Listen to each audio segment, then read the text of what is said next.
Glowspot. Kembali lagi dengan Glowspot yang menyajikan berbagai informasi, hiburan, hingga pengetahuan umum. Tegal yang terkenal akan bahasa khasnya yaitu bahasa ngapak, yang bagi sebagian orang pun berpikir bahwa Tegal adalah sebuah kota yang modern dengan gedung-gedung seperti mall, hotel, dan lainnya. Namun, siapa sangka Tegal pun memiliki bangunan-bangunan bersejarah. Dan berikut ini kami rangkum 2 bangunan bersejarah yang ada di Tegal.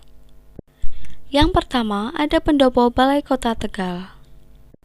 Siapa yang tak asing dengan tempat satu ini? Yang berada tepat di tengah kota, tepatnya ada di dalam kawasan Balai Kota Tegal.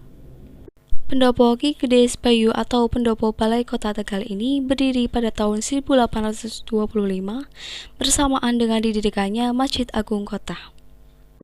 Yang sebelumnya pendopo ini berada di kompleks Sekaloran dan pada masa awal kemerdekaan.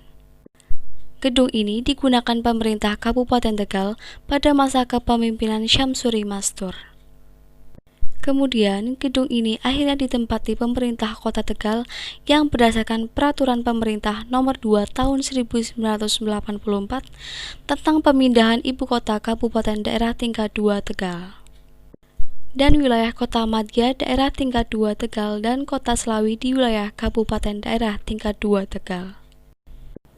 Dan gedung kedua, ada kantor pos besar yang dibangun sekitar tahun 1930-an. Gedung ini dahulu digunakan sengaja markas Angkatan Laut yang kemudian pada 1954 diserahkan kepada PTT, Pos Telegraf Telefonis. Gedung ini dahulu digunakan sebagai markas Angkatan Laut yang kemudian pada 1954 diserahkan kepada PTT, Pos Telegraf Telefonins. Pada tahun 1961, jawatan PTT berubah menjadi Perusahaan Negara atau PN dan Telekomunikasi hingga sekarang bernama Gedung Kantor Pos.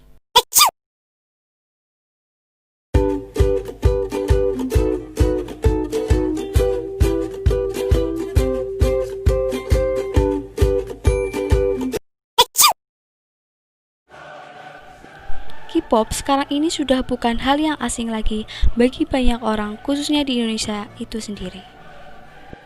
Bulan Juni sampai Juli menjadi bulan para penggemar K-pop lebih menghype idol favoritnya karena melakukan comeback.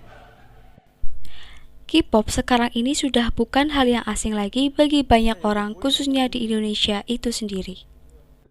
Bulan Juni sampai Juli menjadi bulan para penggemar K-pop lebih menghype idol favoritnya karena melakukan comeback. Dan baru-baru ini ada 2 boy group K-pop yang sedang banyak digandrungi karena baru saja melakukan comeback di musim panas Korea. Yang pertama ada Stray Kids.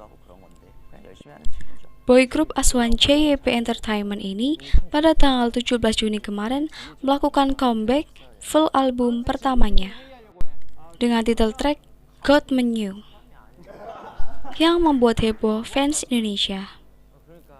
Saat mengeluarkan teaser cooking version mendapat komen oleh Chef Arnold Purnomo.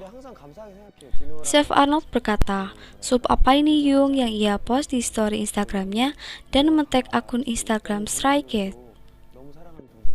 Kemudian ada Seventeen, boy group dengan 13 anggota yang terbagi lagi menjadi 3 unit ini pun tak mau kalah ikut memeriahkan comeback musim panas Korea dengan mini album yang bertajuk Henggarai. Dirilis pada tanggal 22 Juni lalu yang berjudul Left and Right.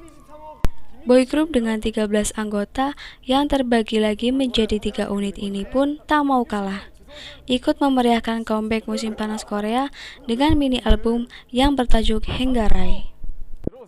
Dirilis pada tanggal 22 Juni lalu yang berjudul Left and Right. Seventeen menjadi trending karena mengadakan challenge dengan hashtag Left and Right Challenge. Tak hanya itu, karena comeback Seventeen setelah anniversary debut kelimanya, mereka pun mengupload spesial video untuk para penggemarnya yang biasa disebut karat. Sekian informasi kali ini yang kami berikan. Terus tonton Glowspot untuk video-video seru dan mendidik lainnya. Sampai jumpa.